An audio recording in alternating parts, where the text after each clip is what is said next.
একজন নারী শুধুমাত্র তার সৌন্দর্যের জন্যই মিস ওয়ার্ল্ডের খেতাব জয় করে বিষয়টা তেমন নয়। শুধু সৌন্দর্য থাকলে মুকুট জয় করা যায় না। থাকতে হয় শিক্ষা, বুদ্ধি, আদর্শ এবং সর্বগুণে গুণান্বিত। আর পাঁচটা সাধারণ নারীর থেকে একটু বেশি, ঠিক যেমনটা ইয়াংয়েও। সৌন্দর্যের পাশাপাশি তিনি একজন সাকসেস বিজনেস উম্যান, সেই সঙ্গে প্রচুর বুদ্ধিমতী এবং ধৈর্যশীল। মায়ের মৃত্যুর পরে বাবা যখন দ্বিতীয় বিয়ে করলো তখন সে খুবই ছোট।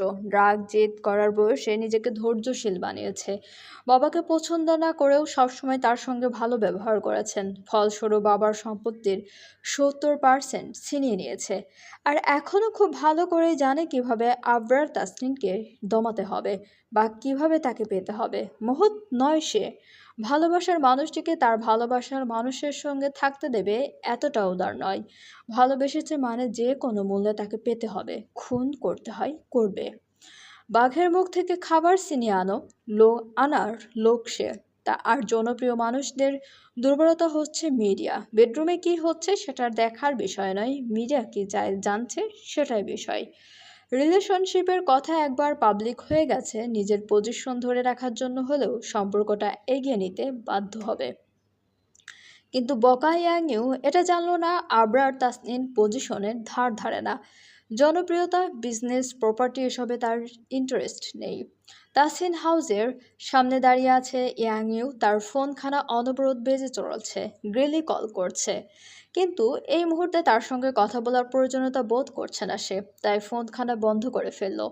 ইয়াংইউ এর সঙ্গে রয়েছে কিছু গার্ড, এই গার্ড ছাড়া চলাফেরা করা একদমই অসম্ভব তার জন্য। কালো রঙের দুখানা গাড়ি দাঁড় করে রাখা, আবরার তাসনিনের মতো সেম সেম গাড়ি কিনেছে। ইয়াংয়েও গাড়ির আয়নায় নিজেকে একবার দেখে নিল। সে অনেক সুন্দরী। প্রথম দেখায় যে কোনো পুরুষ প্রেমে পড়তে বাধ্য। অত সাজুগুজু বা পরিপাটি হওয়ার প্রয়োজন পড়বে না। তারপরও আবরার তাসনিনের সামনে আসার জন্য সে নিজেকে সাজিয়েছে। কালো রঙের ড্রেস, নিজের পার্সোনাল ফ্যাশন ডিজাইনার দিয়ে অনেকগুলো টাকা খরচ করে ড্রেসখানা বানানো হয়েছে। সে সঙ্গে উঁচু জুতো, ডায়মন্ডের ছোট্ট কানের দুল আর ভারী মেকআপ। মিস ওয়ার্ল্ড কম্পিটিশনেও এতটা পরিপাটি হয়নি বা নিজেকে সাজানোর পায়তারা আটেনি। নিজেকে দেখে নিজেই মুগ্ধ হলো ইয়াংইউ। ঠোঁটের কোণে হাসি ঝুলিয়ে কনফিডেন্সের সাথে এগিয়ে যায়। গার্ডদের নির্দেশ দেয় এখানেই দাঁড়িয়ে থাকতে। পরপর দুইবার কলিং বেল বাজানোর পরে দরজা খুলে ইভান। ইয়াংইউ দেখে মোটেও অবাক হলো না, যেন জানতই সে আসবে।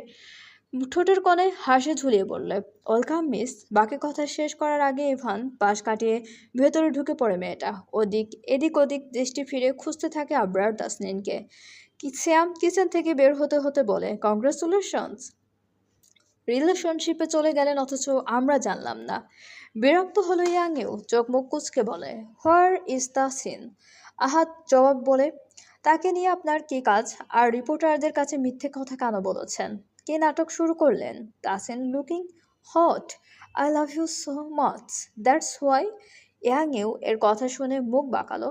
সিয়াম। আমান বলল, হট বলেই গলায় ঝুলতে চাইবেন, মিথ্যে নিউজ ছড়িয়ে বদনাম করবেন। তখনই নিজ কক্ষ থেকে বেরিয়ে আসে আবরার। বাইক নিয়ে বেরোবে তাকে দেখেই বোঝা যাচ্ছে। ইয়াংয়েও খুশি হলো, জুতার খটখট আওয়াজ তুলে এগিয়ে গেল আবরারের দিকে। হাত বাড়ায় ছোঁয়ার জন্য, কিন্তু ছুঁতে পারে না। আবরার দুপা পেছালো। ভুরু দুই ভুরু আড়াআড়ি ভাবে কুচকে গম্ভীর স্বরে বলে, ডোন্ট টাচ মি। ভয় পেল মেয়েটা, ছোঁয়ার সাহস পেল না। যেভাবে এগিয়েছিলে ঠিক সেভাবেই পেছালো। সিয়াম বলল, দেখেছো, তোমার টাচ করতেই দিচ্ছে না। তোমার সঙ্গে রিলেশনশিপে যাবে বা তোমাকে বিয়ে করবে, এসব ঢং বাদ দাও। তাছাড়া আবরার অলরেডি বাকিটা শেষ করার আগে আবরার বলে, শাট আপ। ইয়াংইউ জানে সে কি করছে, আর আমিও জানি আমাকে কি করতে হবে, তাই না? থেমে গেল সিয়াম। মেয়েটা আবরারের কাছে নিজেকে ইনোসেন্ট প্রমাণ করতে কিছু বলার চেষ্টা করলো, তবে শোনার সময় বোধ হয় নেই। আবরারের তাই টি টেবিলের ওপর থাকা হেলমেট হাতে নিয়ে গান গাইতে গাইতে বেরিয়ে গেল।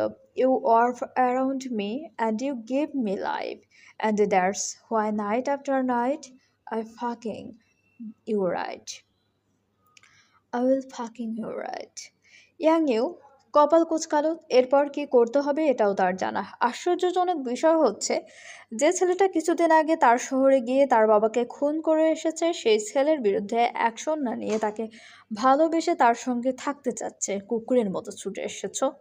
মনে মনে সিদ্ধান্ত নিয়ে ফেলেছে ফেলেছে প্রয়োজনে পা ধরে বসে থাকবে, ভালোবাসা ভিক্ষা চাইবে, একবার লাথি মেরে দিলে আবার ঘুরে দাঁড়াবে, তবুও এই মানুষটার পিছু ছাড়বে না।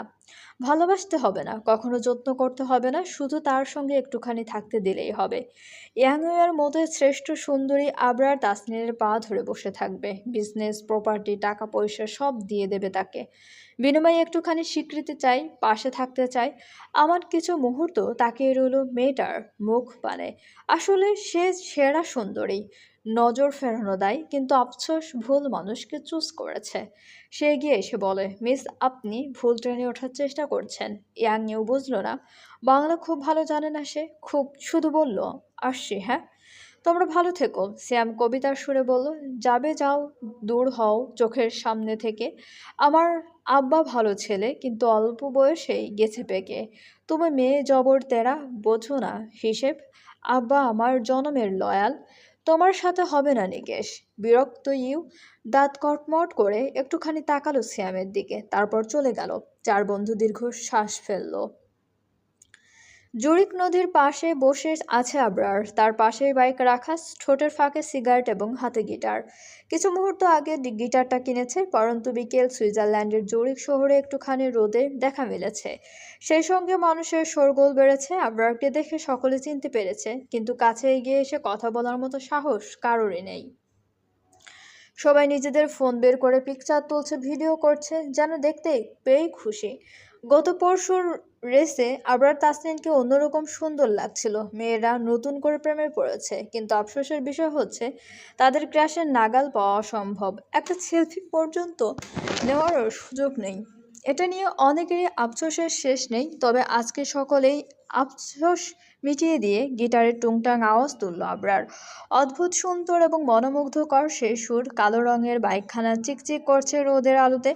আবরারের পাশে কালো রঙের শার্ট এবং বোতাম সবগুলো খোলা, সিক্স প্যাক বডি স্পষ্ট দেখা যাচ্ছে।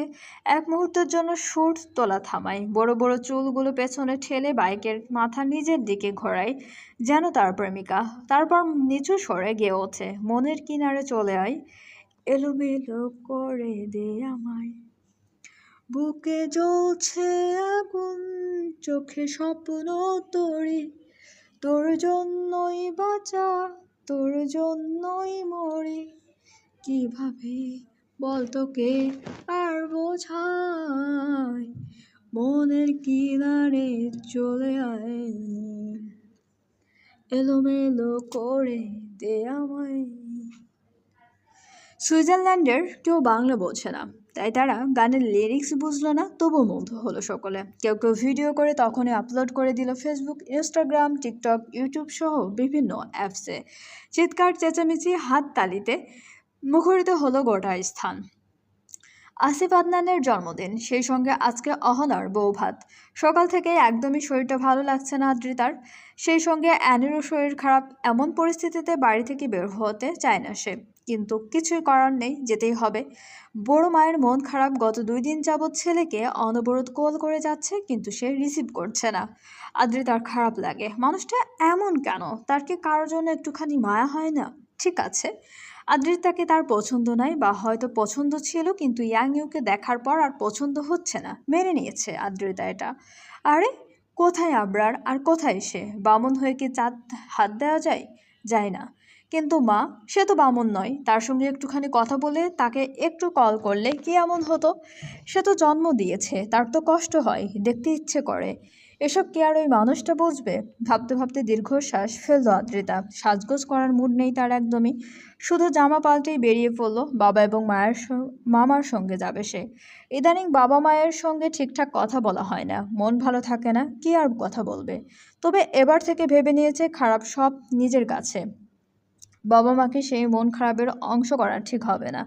তাই এনিকে রেডি করিয়ে দৌড়ে গেল মায়ের কক্ষে। বর্ষা ইতিমধ্যে রেডি হয়ে গেছে, অহনার শ্বশুর বাড়ি সেও যাবে। আদ্রিতা কিছুক্ষণ মায়ের প্রশংসা করলো, তারপর আবদার জুড়ে দিল তাকেও সাজিয়ে দেওয়ার জন্য। বর্ষা মেয়েকে মেকআপ করিয়ে দিল, অ্যানির জন্য একটা ফ্রক কিনেছে, সেটা বের করে পরিয়ে দিল, তারপর বেরিয়ে পড়ল সকলে। অহনার শ্বশুর বাড়িতে পৌঁছে গেছে অনেকক্ষণ আগেই। এত ভিড় এবং মানুষদের মধ্যে অস্বস্তি হচ্ছিল আদ্রিতার, সেজন্য রাস্তায় চলে আসে। একটুখানি সামনে এগোলেই তিথির বাড়ি, কিছু মুহূর্ত আগেই তিথির সঙ্গে কথা হয়েছে, ও আসছে, সেজন্য ভাবলো রাস্তায় দাঁড়িয়েই ওর জন্য অপেক্ষা করা যাক। এনিকে কোল থেকে নামিয়েই ও এদিক ওদিক ছোটাছুটি করতে থাকলো। বাচ্চাটাও একদম মানুষজন পছন্দ করে না, বিরক্ত হয়ে যায়। এই ফাঁকে নিজের ফোনের ডাটা কানেকশন অন করলো আদ্রিতা। ইনস্টাগ্রামে ঢুকলো আবরারের আপডেট জানতে। এই মানুষটাকে ও ছেড়ে দেবে, তার জীবন থেকে চিরতরে হারিয়ে যাবে। ফেসবুক হোয়াটসঅ্যাপ থেকে ডিলিট করে দিয়েছে, গ্যালারিতে একটা পিকচার পর্যন্ত রাখেনি যাতে ভুলতে সুবিধা হয়। তবুও ইনস্টাগ্রামে তাকে চেক করছে, সে কি করছে না করছে, ভালো আছে কিনা, এসব জানার জন্য মনটা উতলা হয়ে উঠেছে।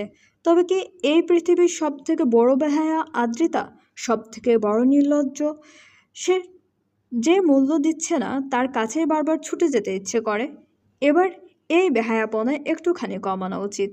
নিজেকে শক্ত না করলে টিকে থাকা দায়। ইনস্টাগ্রামে ঢুকতেই দেখতে পেল ইভান একটা পিকচার আপলোড করেছে।